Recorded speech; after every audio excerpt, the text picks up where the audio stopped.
Ating simulan ng umaga ng mga balitang dapat nating malaman sa 774 Balita Ngayon. 30 minutong pag-uulat ng mga impormasyon at pangyayari sa loob at labas ng bansa. 774 Balita Ngayon. Kasama sina Joel Malasakit Mangorospe at Darlene Olanyo. Kasama ang buong puwersa ng 774 News Team. 774 Balita Ngayon. Sa himpilang pinagkakatiwalaan sa balita at serbisyo publiko. DWWW 774, your ultimate news and music radio. At ngayon, narito ang inyong tagapagbalita. 774 Balita Ngayon. Magandang umaga Luzon, magandang umaga Visayas, magandang umaga Mindanao at sa lahat po ng mga nakatutok sa atin sa DWWW 774 sa 107.9 DWHT FM Dagupan City, Pangasinan. Ganon din ho sa mga nakatutok sa mobile app, sa Facebook Live at YouTube. Araw ho ngayon na Martes, November 19, 2024. Narito na ang 774 Balita Ngayon. 774 Balita Ngayon. At ating headlines, tapias presyo sa produktong petrolyo kasado na ho ngayong araw. Ikalawang bugso ng taas singil sa toll sa SCTEX epektibo na ngayong araw. Office of Civil Defense nininaw na wala pang itatalang nasawi na may kinalaman sa bagyong Pipito. Karagdagang $1 million na pondo ilalaan ng US sa Pilipinas para sa mga biktima ng magkakasunod na bagyo. DOJ pinag-aaralan na ang isasampang kaso laban kay dating Pangulong Rodrigo Duterte. Paratang ni dating Pangulo Rodrigo Duterte na pinupondohan ng Malacanang si dating Senador Antonio Trillanes IV, hallucination lamang ayon sa Malacanang. Sa Metro News, RS full body scanner iprinisenta sa New Bilibid Prison. Official news, 7 katao sa Nueva Vizcaya patay makaraang matabunan ng gumuhong lupa ang kanilang bahay sa pananalasa ng bagyong Pipito. International news naman, US President Joe Biden pinayagan ng Ukraine na gamitin ang mga armas na gawa ng Amerika sa pag-atake sa Russia. Sa ating sports alert, Kai Soto binigyan na ng go signal para makapaglaro sa Gilas, Pilipinas. At sa showbiz, vocalist ng OPM band na Aegis na si Mercy Sunot, pumanaw po sa edad na 48. Balitang kakaiba, pagkapanis ng gatas, maaari nang ma-detect sa pamamagitan ng smartphone. Oras po natin siyang na minuto bago mga alas 7 ng umaga. Kami ho yung mga tagapagbalita, Joel Malasakit Mangorospe. At ako naman po si Darlene Olanyo. At sa detalye ng mga naglalagado live at totoong mga balita. 774 Balita Ngayon. Pasado na ho ngayong araw ang rollback sa presyo ng mga produktong petrolyo. Sa abiso ng mga kumpanya ng langis, nakasaad na bumaba ng 85 centavos ang presyo ng kada litro po ng gasolina habang 75 centavos naman ang rollback sa diesel. May 90 centavos naman ang tapias presyo sa kada litro ng kerosene. Ayon po sa Department of Energy, ang oil price rollback ay bunsod ng pagbaba ng demand at ng inilabas na oil demand forecast para sa susunod na taon. 774 Balita Ngayon. Ipatutupad na simula ngayong araw ang ikalawang bugso ng dagdag singil sa toll ng Subic-Tarlac Expressway o SCTEX.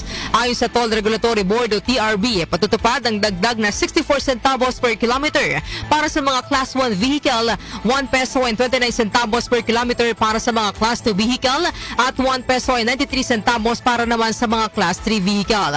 Inihayag ng NLEX Corporation na nagpapatakbo sa SCTEX na ang taas singil sa toll ay bahagi ng inaprobahang periodic adjustment para sa SCTEX na dapat ipinatupad noong 2021 at 2023 pero ipinagpaliban at hinati sa 3 tranches. Samantala, simula bukas naman ay tataas ang toll sa Muntinlupa Cavite Expressway o MCX. Ayon sa TRB, madaragdagan ng 3 pesos ang toll para sa mga Class 1 vehicles, 4 pesos para sa Class 2 vehicles at 7 pesos naman ang dagdag para sa mga Class 3 vehicles. 774 Balita Ngayon. Nilinaw po ng Office of Civil Defense o OCD na hanggang sa kasalukuyan ay wala pa silang naitatalang nasawi dahil sa Super Typhoon Pipito. Inihayag ito ng OCD makaraang makapagtala ng isang nasawi sa Camarines Norte. Ayon kay OCD Assistant Secretary Cesar Ijo, ang pagkasawi ng 72-year-old na lalaki sa Camarines Norte ay dulot ng vehicular accident at hindi ng bagyo. Ayon sa opisyal, sakay ng motorsiklo ang biktima nang sumabit ito sa nakalaylay na kable na nagresulta ng aksidente at pagkasawi nito. Sinabi ni Ijo na ang zero casualty sa bagyong Pipito ay bunsod ng ipinatupad na preemptive evacuation ng mga lokal na pamahalaan. Samantala, nasa 11 syudad naman at munisipalidad sa bansang nakasailalim ngayon sa state of calamity bunsod ng epekto ng bagyong Nika, Ophel at Pipito.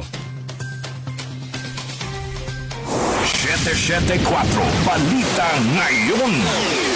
Nananatiling hindi madaanan ang ilang kalsada at tulay, partikular sa Region 2 Cagayan Valley dahil sa epekto ng magkakasunod na bagyong Nika, Ophel at Pipito sa bansa. Sa pinakahuling ulat ng NDRMC, 26 na mga kalsada at 23 tulay ang napinsala at unpassable sa mga motorista sa naturang rehiyon.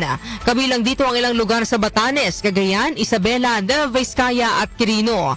Mayroon ding ilang kalsada sa Region 1 o Ilocos Region at Cordillera Administrative Region ang hindi pa rin madaanan ng mga motorista. Sa ngayon, patuloy ang pagsisikap ng mga kawani ng Department of Public Works and Highways at lokal na pamahalaan na maisaayos sa lalong madaling panahon ang mga nasirang infrastruktura upang mapabilis ang paghahatid ng tulong ng pamahalaan. 774 Balita Ngayon. Samantala, naglaan po ng karagdagang $1 million na pondo ang Estados Unidos para sa humanitarian aid sa mga biktima ng mga nagdaang bagyo sa Pilipinas. Inihayag ito ni U.S. Defense Secretary Lloyd Austin sa pagbisita nito kay Pangulong Ferdinand Marcos Jr. sa Malacanang kahapon. Nagpaabot din ng pakikiramay si Austin sa mga Pilipinong biktima ng mga magkakasunod na bagyo. Sinabi rin ni Austin na binigyan niya ng otorisasyon ng U.S. troops na nasa Pilipinas na tumulong sa ginagawang rescue, relief at rehabilitation effort ng bansa. Samantala, nilagdaan kahapon ng Pilipinas at Estados Unidos ang General Security of Military Information Agreement o JSO-MIA. Ang naturang kasunduan ay nakatuon sa Intelligence Sharing Agreement at pagpapalakas ng bilateral cooperation ng dalawang bansa at ng seguridad sa Indo-Pacific region. 774 Balita Ngayon. Hinimok ni Pangulo Ferdinand Marcos Jr. ang publiko na alalahanin ang mga residenteng naapektuhan ng sunod-sunod na bagyo ngayong Kapaskuhan. Ayon sa Pangulo, mas mainam sana kung ibahagi ang mga pamasko sa mga nasalanta. Inihayag pa ng Pangulo na maaari namang ipagdiwang ang Pasko ng simple at hindi marangya. Nakakaawaan niya ang sitwasyon ng maraming Pilipino ngayon na naghihirap at walang mga bahay kasunod ng pananalasa ng mga nagdaang bagyo. Sana naman, pagdating ng Pasko, tayong mga Pilipino, alalahanin naman natin ang mga ating mga kababayan na kahit papaano na sinasalanta, kahit papaano sana yung ating sanang gawing papamasko, pamahagi natin sa kanila. At kawawa naman at sila'y naghihirap. Ang papahayag ni Pangulong Ferdinand Marcos Jr. 774 Balita Ngayon. Sinimulan na po ng Binoong Task Force sa Department of Justice ang pag-iimbestiga kay dating Pangulong Rodrigo Duterte kasunod ng mga naging pahayag nito sa pagdinig ng House Squad Committee. Ayon kay Justice Secretary Jesus Crispin Rimulya, kabilang sa pinag-aaralan nila ngayon ay kung may nalabag ang dating Pangulo sa ilalim po ng Republic Act No. 9851 o International Humanitarian Law bunsod ng mga umano'y extrajudicial killings sa ilalim po ng war on drugs nito. Inihayag naman ni Rimulya na ang mga kasong isasampa laban sa war on drugs ng nakaraang administrasyon ay iba sa mga kasong isasampa ng ICC. Sa batala, sinabi naman ni dating Chief Presidential Legal Counsel Salvador Panelo na maaari naman nang magsampa ng kaso ang pamahalaan laban kay Duterte kung may sapat na silang ebidensya sa halip na makibahagi sa walang humpay na propaganda laban sa dating Pangulo. 774 Balita Ngayon. Bumuelta sa Executive Secretary Lucas Bersamin sa akusasyon ni dating Pangulo Rodrigo Duterte na pinupondohan ng Malacanang ang mga banat ni dating Senador Antonio Trillanes IV. Ayon kay Bersamin, mahirap nang pumatol sa mga paratang ng dating Pangulo na malinaw na hallucination na lamang. Alam mo, mahirap pumatol na sa ganyan dahil hallucination na yun. Ano po, sir? Hallucination. Matatandaang ipinalutang ni Trillanes ang umano'y pagbuhos ng drug money sa bank account si Duterte nang magkaharap sila sa pagdinig ng House Squad Committee. Pero sinabi ni dating Pangulo na hindi mangyayari ang pag-atake ni Trillanes kung walang basbas ng Malacanang dahil kaibigan nito si Pangulong Ferdinand Marcos Jr. 774 Balita Ngayon. Samantala, nag-ambagan ang mga miyembro ng House Committee on Good Government and Public Accountability para makalikom ng 1 milyong pisong pabuya para sa makapagtuturo sa individual na may pangalang Mary Grace Piatos na ang lagna ay makikita sa halos lahat ng acknowledgement receipt para sa confidential funds sa ilalim ng opisina ni Vice President Sara Duterte. Ayon kay Assistant Majority Leader at Zambales Representative Jay Kong-hoon, mahalaga na humarap mismo sa pagdinig ang tao na tumanggap at pumirma sa acknowledgement receipt kaya nagdesisyon silang bumuo ng 1 million pesos na pabuya. Aming binibigyan na importansya na kailangan dumating yung mga nga ipinatawag natin. Lalong-lalo na pati yung mga pumirma no, ng mga acknowledgement receipt. So, nag-usap-usap kami, voluntaryo, na magbibigay kami ng pabuya no, ng 1 million pesos sa kung sino mang makakapagsabi o makakapagbigay ng impormasyon kung sino si Mary Grace Piatos. So, kami sa committee ng Blue Ribbon at saka sa Quad Committee, nagboluntaryo kami na mag-produce ng 1 million kung sino man ang makapagbibigay no, ng impormasyon patungkol kay Mary Grace Piatos at least para maka-attend siya sa hearing. Lumutang ang pangalan ni Piatos sa pagdinig ng Good Government and Public Accountability kung saan binusisi ang 158 acknowledgement receipts na mukha umanong gawa-gawa lamang. Nabunyag din sa pagdinig ang ilang dokumento ng OBP at DepEd na may maling petsa, lagda na walang pangalan ng taong pumirma at hindi mabasang signatories upang ma-justify umano ang pagpapalabas ng confidential funds noong 2022 at 2023. 774 Balita Ngayon. Tiniyak naman ng Department of Foreign Affairs o DFA na ginagawa nilang lahat upang mailigtas sa parusang kamatayan sa Indonesia si Mary Jane Veloso. Inihayag ito ni DFA Undersecretary for Migration Eduardo De Vega makaraang lumabas ang ulat na pinag-aaralan ng Indonesian government na pahintulutan ang pag-transfer sa mga foreign prisoners gaya ni Veloso sa kanilang bansa at doon na nila bubunuin ng kanilang sentensya. Kaugnay nito, umaasa si De Vega na makapaglalabas sila ng positibong balita sa hinaharap. Mahabatid na naaresto si Veloso ng mga otoridad sa airport sa Indonesia noong 2010 dahil sa umano'y smuggling ng 2.6 kilograms ng heroin na natagpuan sa luggage nito. 774 Balita Ngayon. Tanggap muna tayo na report mula sa ating 774 News Team. 774 News Report. News Report. EDCA site sa bansa, malaki ang naitulong sa relief at rescue operations ng pamalaan sa mga nagdaang bagyo. Ayon po yan kay Pangulong Ferdinand Marcos Jr. Narito po ang report ni Chanel Salazar. Malaki ang naitulong ng mga EDCA sites sa bansa sa pagresponde sa mga pangailangan ng mga biktima ng sunod-sunod na kalamidad. Sa pulong ni Pangulong Ferdinand Marcos Jr. at US Defense Secretary of State Lloyd Austin, sinabi ng Pangulo na naging mas madali ang trabaho niya dahil sa EDCA sites lalo na para sa mga na-isolate na lugar. Nagsilbi rin anya itong staging area sa pagpreposisyon ng assets at paghahatid ng tulong sa pamamagitan ng helicopters sa mga nasalantang lugar lalo't maraming mga kalsadang hindi madaanan dahil sa landslides. We were able to do a better job than we would have done otherwise because of the EDCA sites on which we conducted a great many of our HADR missions and to the benefit of those who had been isolated and they serve as staging areas actually for before when we know that the storm is coming. We preposition as many assets, material as we can, as close as possible, so as not to damage the actual resources that we have. Sa panig naman ng Amerika, sinabi ni Austin na nagamit ng EDCA site sa pagpreposisyon ng mga supply, pagkain at iba pang bagay sa oras ng pangangailangan at naging daan ito sa mas mabilis na paghahatid ng tulong sa mga Pilipino. Ako si Chanel Salazar ng DWWW 774, your ultimate music radio. Maraming salamat, Chanel Salazar. 774 News Report. News Report. National Irrigation Authority muling paiimbestigahan ng Senado. Detalye ang hatid ni Conde Batak. Conde. Paimbestigahan ng mga senador sa Senate Blue Ribbon Committee ang National Irrigation Authority o NIA dahil sa mga nakatiwangwang na irrigation projects sa kabila ng ibinuhos na pondo rito ng gobyerno. Sa budget deliberation ng NIA para sa 2025 na aabot sa 47.5 billion pesos, tinukoy ni Senator Raffy Tulfo ang mga proyektong hindi tapos tulad ng Balog-Balog Dam and irrigation project sa San Jose, Tarlac na 50 taon nang ginagawa at kada taon ay hinihingan pa ng 261 million pesos na maintenance fund. Target na matapos ito sa 2027, subalit batay sa inspeksyon na mga tauhan ng senador, hindi pa umaabot sa kalahati ang nagagawa sa proyekto.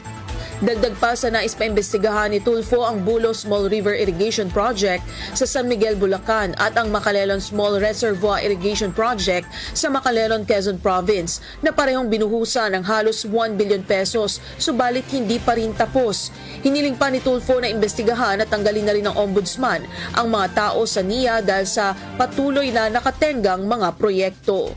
Conde Batak ng DWWW 774, Your Ultimate Music Radio. Maraming salamat, Conde Bata. 774 News Report. News Report. Samantala, isang kongresista umaapela sa Senado na ipasa na rin ang panukalang pag-renew sa prangkisa ng Meralco. Narito po ang report ni Grace Mariano.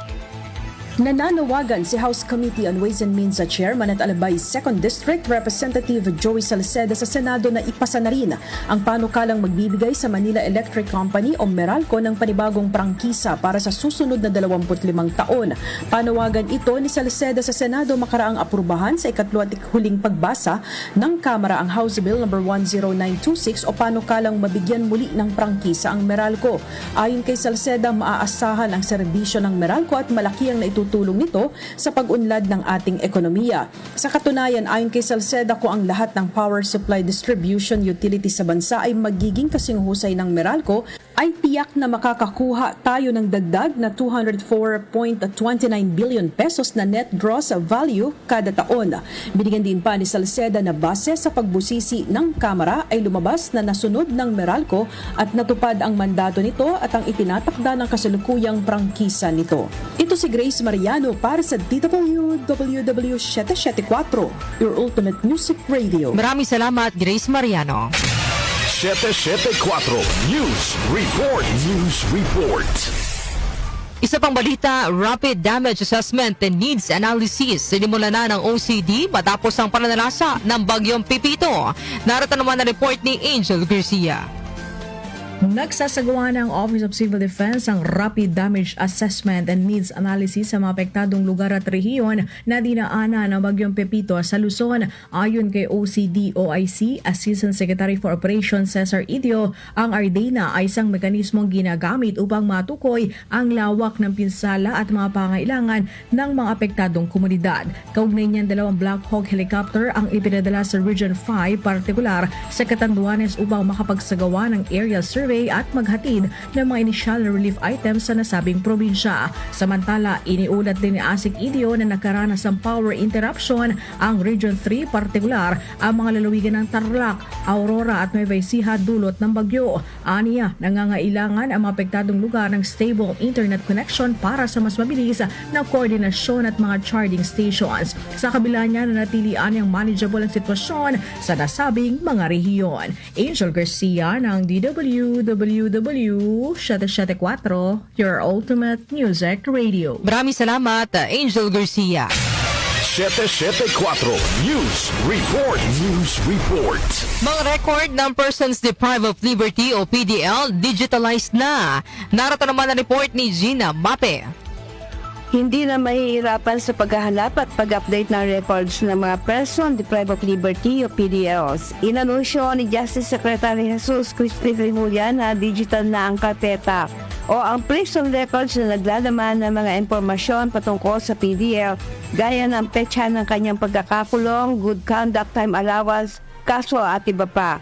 Ang karpeta ay dati nang nasusulat sa bond paper at naka-inbox sa tanggapan ng Bureau of Corrections sa Muntinlupa, dahilan upang mahirapan sa paghahanap ng record para ma-update ang data ng PDL.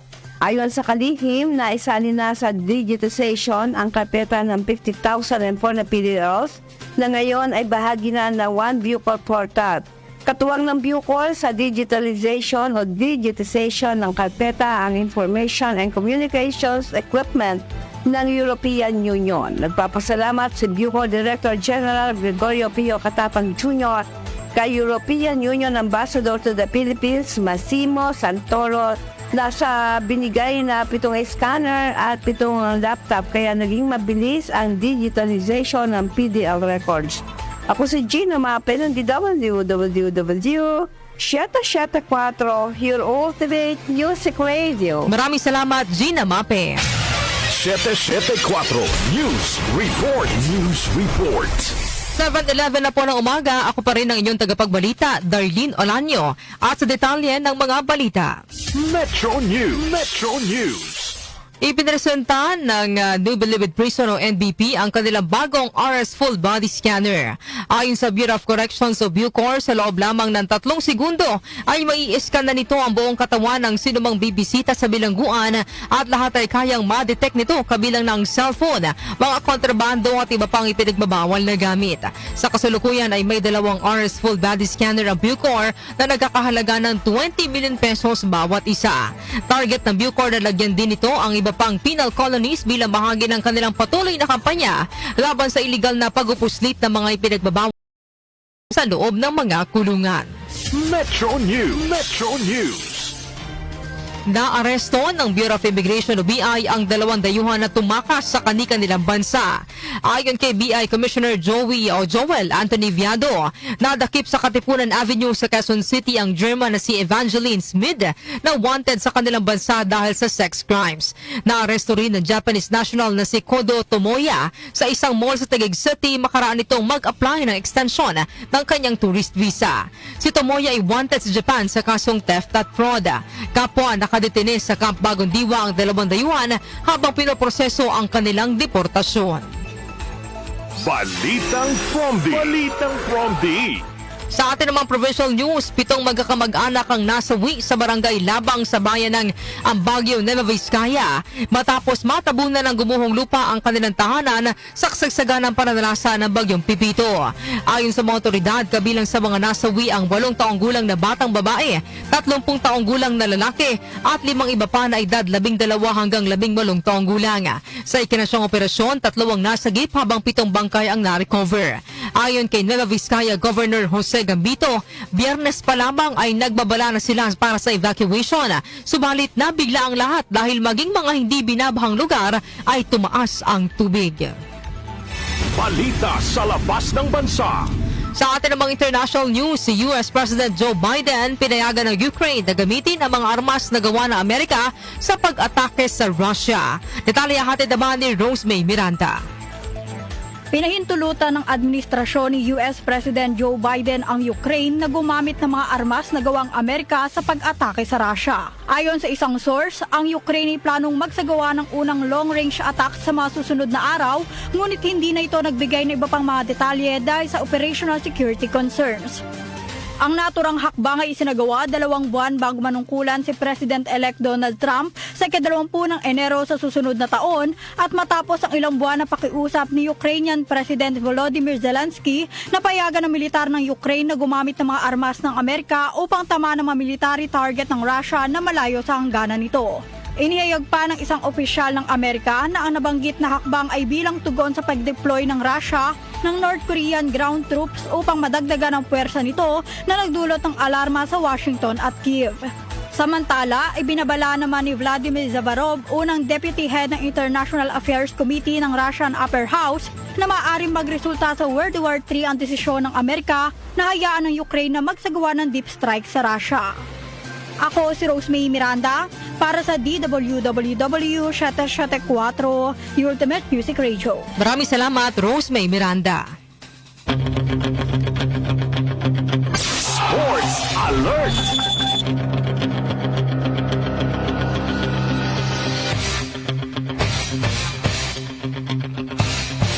Sa atin namang sports alert, Kai Soto binigyan na ng go signal para makapaglaro sa Gilas, Pilipinas. Detalye hatid naman ni Mika Fajardo. Tiyak na maglalaro si Kai Sotto para sa Gilas Pilipinas sa darating na window ng FIBA Asia Cup qualifiers matapos makompleto ang concussion protocols ng Japan B-League.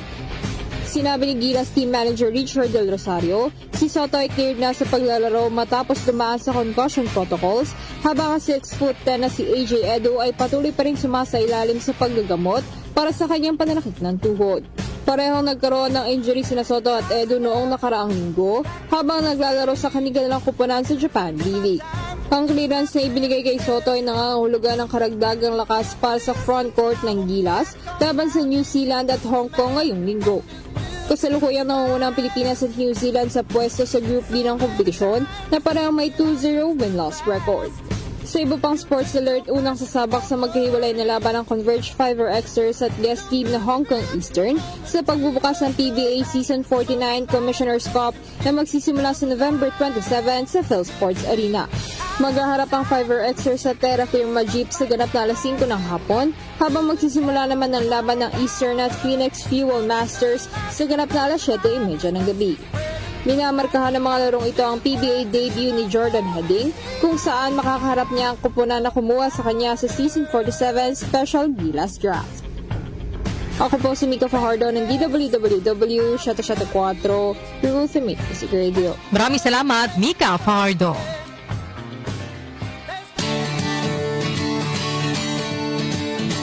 Showbiz Balita.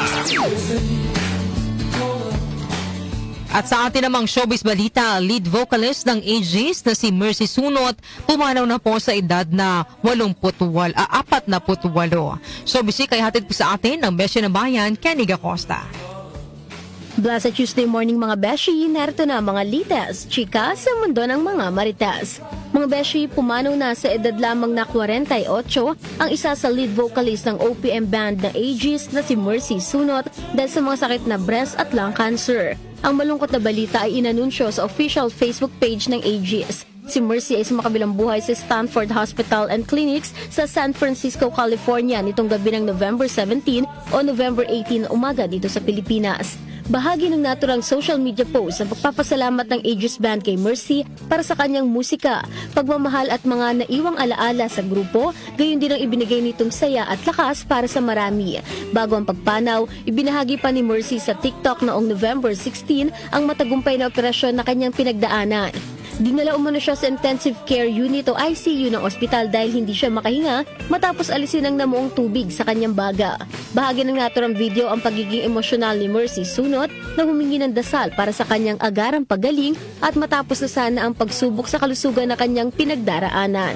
Ang OPM band The Aegis ay nakilala sa kanilang mga awitin gaya ng Luha, Basang-basa sa ulan, Halik, Sinta, Natatawa ko at Bakit.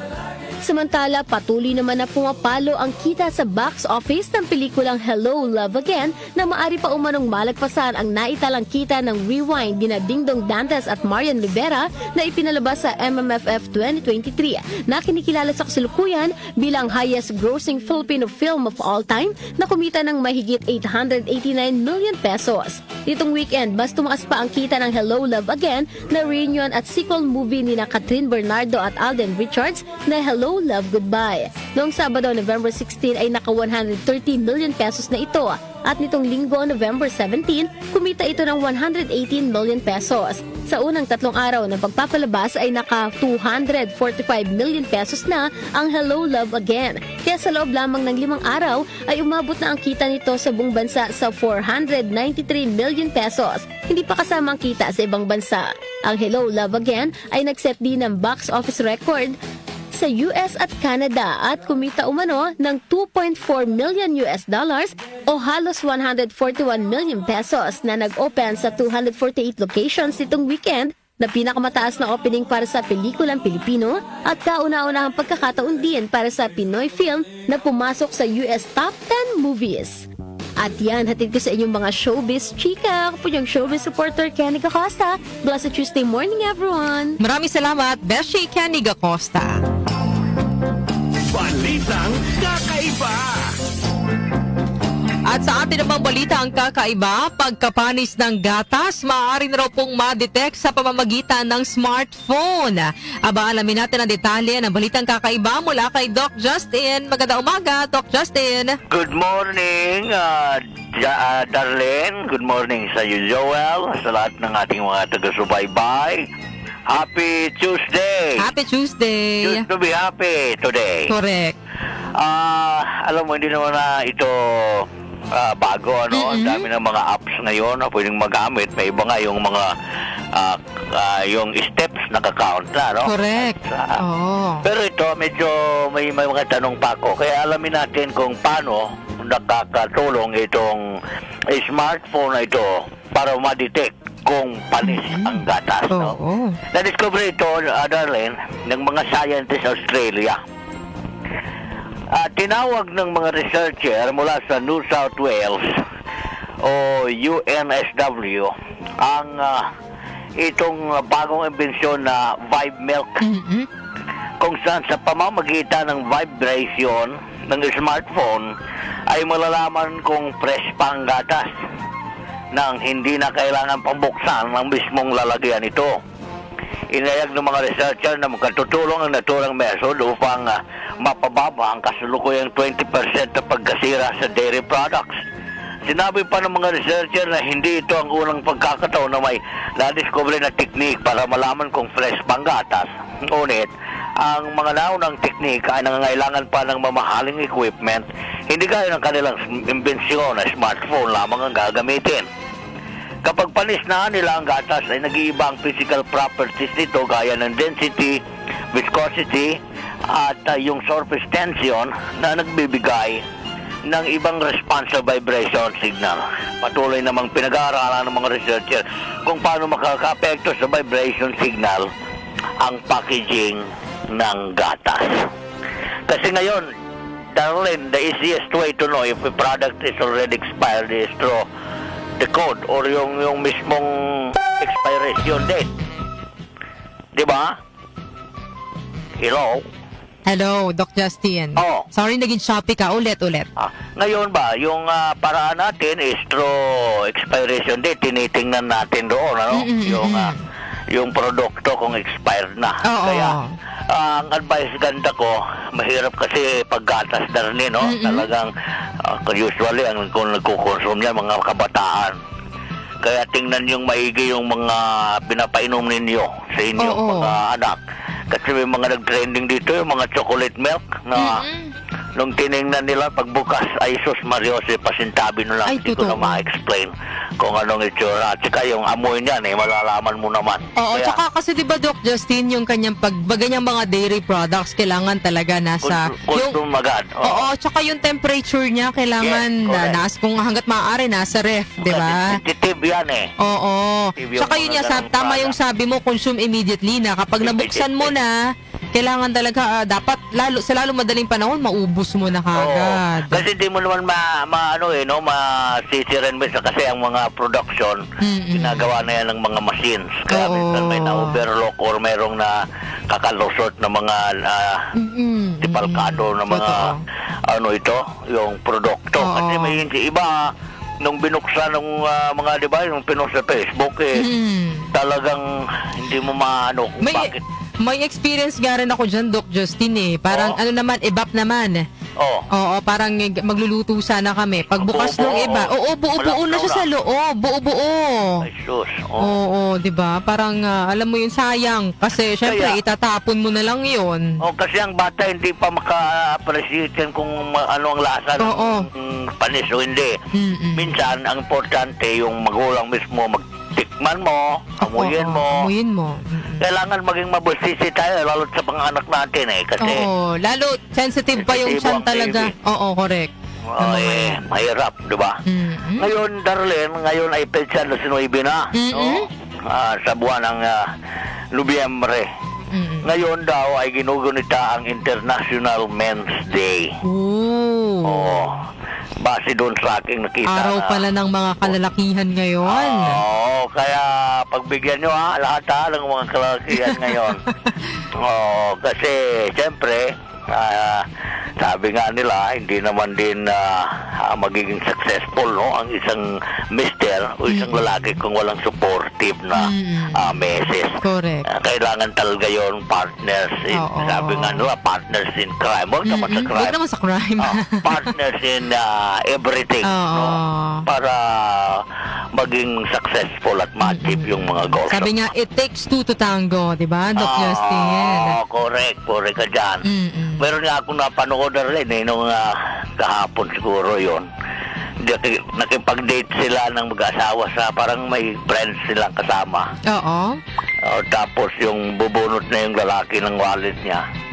Ang laki ng bill, tapos parang kamot na kamot, tapos parang kulang lang laman itong taka ko. Nakita nung babae habang nakikipag-uusap doon, dinudukot niya na rin yung wallet niya. Pasimple niyang inabot doon sa kanyang, doon sa kanyang partner. Ganyang supportive. Tulungan. Yan talaga ang the best, no? Supportive na partner. Na matatawag mo talagang partner. Okay? Happy International Men's Day. Kahit mga bad boy, Men's Day pa rin ngayon, ha? Sige. Salamat sa inyo, mga kanyosi. Maraming salamat, Doc Justin, para sa ating balitang kakaiba. Agus Doc Justin, just out na ko. Thank you.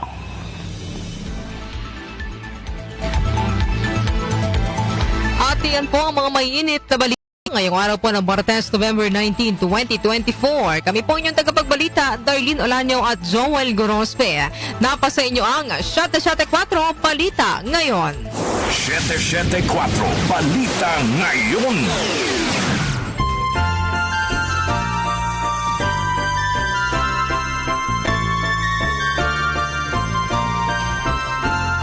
Mayroon na lamang po tayong 36 days bago ang araw ng Pasko.